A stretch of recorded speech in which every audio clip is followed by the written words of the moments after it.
Salut YouTube! Aujourd'hui, nous allons voir la FM et tu vas me dire « Mais je l'ai déjà vu dans tes tutos, eh oui !» Mais aujourd'hui, c'est la suite de la FM parce que oui, il y a une suite. Et oui, il y a une suite. Et tu vas voir que la FM, c'est pas aussi simple que ça y paraît. Alors, je t'invite quand même à aller voir le précédent tuto qui t'explique les bases de la FM et après te regarder celui-ci. Bon tuto! Alors, dans le précédent tuto, on avait vu que le signal modulant, la voix, faisait varier une porteuse autour de sa fréquence et ça donnait un signal modulé qui restait toujours à son maximum en amplitude, donc bien péchu, et puis la fréquence variait en fonction du signal. Bon, jusque-là, tout va bien. Maintenant, on va décortiquer un petit peu ce truc-là. Alors, la première chose que je veux t'illustrer, tu vois, c'est que sur un même signal modulant en bleu à gauche, je peux avoir deux types, enfin plusieurs types, mais là je t'en montre deux types de codage de FM. Les deux signaux à droite sont tous les deux de la FM, sauf qu'il y en a un qui est rapide et un autre qui est beaucoup plus serré, moins serré. Je le remets là, tout doucement. Tu vois, celui du haut, la fréquence varie beaucoup plus, alors que celui du bas, la fréquence varie beaucoup moins. Tu comprends ? Ça veut dire qu'en fait, il y en a un dont la fréquence va varier de plus ou moins 10 kHz autour de ma porteuse de 1 MHz, et l'autre va varier de seulement plus ou moins 5 kHz par rapport à ma porteuse F0. Tous les deux sont de la FM, mais tous les deux ne sont pas identiques, et ça, sans même faire de calcul, on comprend. Du coup, on peut déjà définir un premier trait caractéristique de la FM. Et ce trait, c'est l'excursion. L'excursion, c'est-à-dire qu'en fait, la HF va varier autour de sa fréquence de repos et elle va ensuite se moduler très très fort en variation.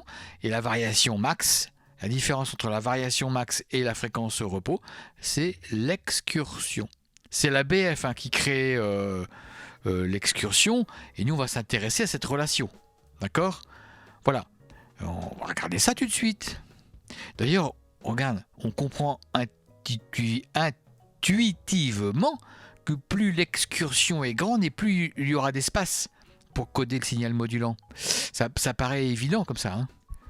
Alors on peut déjà définir donc l'indice de modulation, petit m, qui est ni plus ni moins que l'excursion en fréquence de mon HF divisé par ma fréquence max de mon signal modulant. C'est bien le lien entre les deux. Pour fixer les idées, je vais prendre ma voix, qui est max 5000 Hz, que je vais coder sur FM avec une excursion max de 20 000 Hz. Donc je vais avoir un indice de modulation de 20 000 divisé par 5000 égale 4. En gros, je vais consommer 4 fois ma voix pour la coder en FM. C'est à peu près ça que ça veut dire, ni plus ni moins. Et comment ça se passe concrètement ? Eh bien, quand je parle, tu vois, ça me fait un signal en tension là, en bleu, à gauche, mon signal modulant. Là, je l'ai réduit à 3000 Hz. Et quand le signal est bas, quand la tension est basse, la fréquence modulée est faible. J'ai une basse fréquence. Et à l'inverse, quand la tension est très haute, quand je suis à un pic, ça c'est le schéma du bas, j'ai la fréquence qui est serrée, qui est très élevée. Et du coup, comme ça, tu vois, on voit bien le lien entre la BF et la FM. Il y a un souci là-dessus. Et le souci, il vient des aigus. Oh, oui, parce que quand tu montes dans les aigus, la tension que tu produis est faible. Ce qui fait que si la tension est faible, l'excursion de fréquence correspondante sera aussi faible. Et donc ça, si tu veux, on code pas bien les aigus. C'est mal, la FM n'accepte pas trop bien les aigus. D'ailleurs, avant que ce soit numérique, il y avait une espèce de souffle infâme, caractéristique de la FM, ça n'a peut-être rien à voir, mais ça faisait un bruit terrible. Alors pour ça, on le corrige comment ? Avec un préaccentuateur. Et le préaccentuateur, il fait quoi ? Il préaccentue les aigus. Ça veut dire quoi ? Si tu regardes le schéma bleu à l'entrée et le schéma bleu à la sortie, tu vois que les petites tensions sont sont augmentées, mais uniquement pour la haute fréquence là de la voix. Donc ça fait là, ça va booster les aigus, ce qui fait que le signal de sortie sera plus élevé et le codage en fréquence sera plus élevé. Bon, bien entendu, il faudra faire le décodage inverse à la réception pour bien restituer fidèlement le signal. Voilà. Alors, concernant le spectre de fréquence de la FM, là, les amis, on n'est pas bon du tout. Bon dernier, cette FM. Elle est de très bonne qualité, hein. La radio FM, c'est de très bonne qualité, mais alors à quel prix ?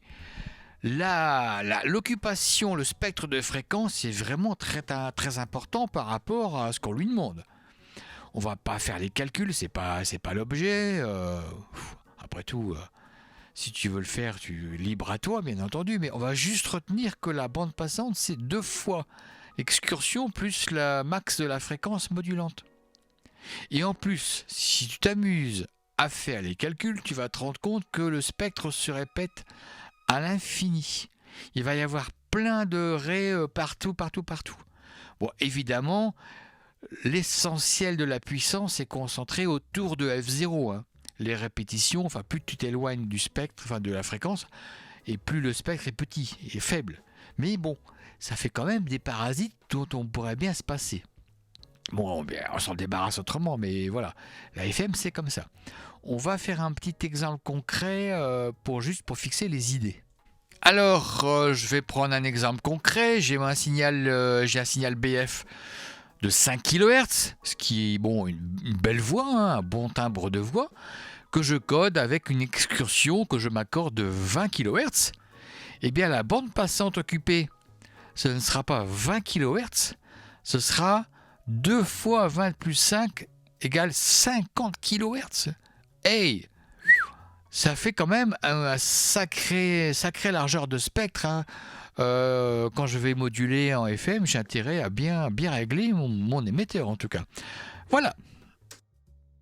Pour terminer tranquillement avec ce petit tuto, je vais toucher 2 mots, la NFM et la WFM. Alors la première NFM, N, ça veut dire narrow, étroite. Donc c'est la FM étroite. Si tu as compris ce que j'ai dit avant, ça veut dire qu'on va artificiellement réduire la bande passante. Donc c'est pour bénéficier d'une FM tout en limitant la bande passante. En général, c'est pour la voix. Et à l'inverse, la WFM, c'est la wide FM, à contrario de la NFM, qui est une FM entre guillemets normale ou à large bande passante, qui permet de faire passer un signal avec une très grande qualité de transmission et donc une excellente fiabilité de restitution. Typiquement, c'est la radio FM, on connaît tous, 75 kHz d'excursion, quand même pas mal quand même, hein. Et la télévision, par exemple, par satellite, qui consomme plusieurs mégahertz, je crois que c'est jusqu'à 5, peut-être même plus de mégahertz, ce qui est quand même des bandes passantes très très larges. Et voilà, on en a fini pour ce petit tuto sur la FM, gros tuto quand même sur la FM. C'est fini, sur ce, je te dis à très bientôt pour de prochaines vidéos, je te fais des gros bisous, je te dis bye bye, bonne soirée, salut.